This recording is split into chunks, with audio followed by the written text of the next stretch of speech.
Sveiki. Žinomas garso menininkas Garsydas Ausevičius gavo kino industrijos apdovanojimą už garso efektus.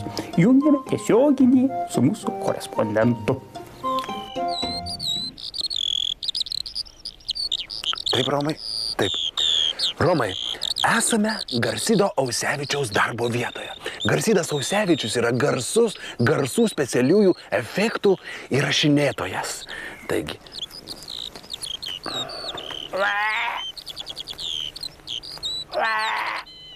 O, girdėjai, ką tik kurapka suklikė. Ha, toks garsas. Jau turiu. Girdėjau. Garsydai, gegutė.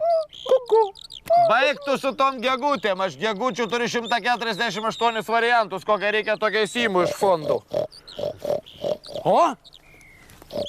Va, kažkur už 50 metrų šernas knysa. Girdėjau toks. Oi. Na ko tu čia dabar įsigandai?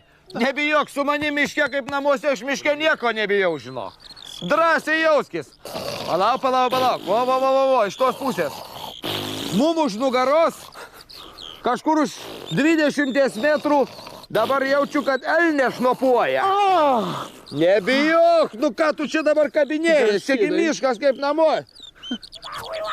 Arų pusmiltai klausyk. Kas atsitiko, Garsydai? Girdėjai, bobiškas balsas buvo. Bet jūs, Garsydai, sakėt, kad miške nereikia nieko bijoti, Garsydai. Čia netoliese gyvena, žinau, gyrininkas Juozapas. Jis vieną kartą per metus užgeria.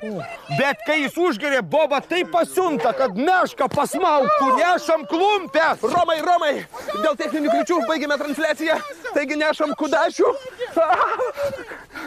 Ponas garsiste, palaukit, Garsydai!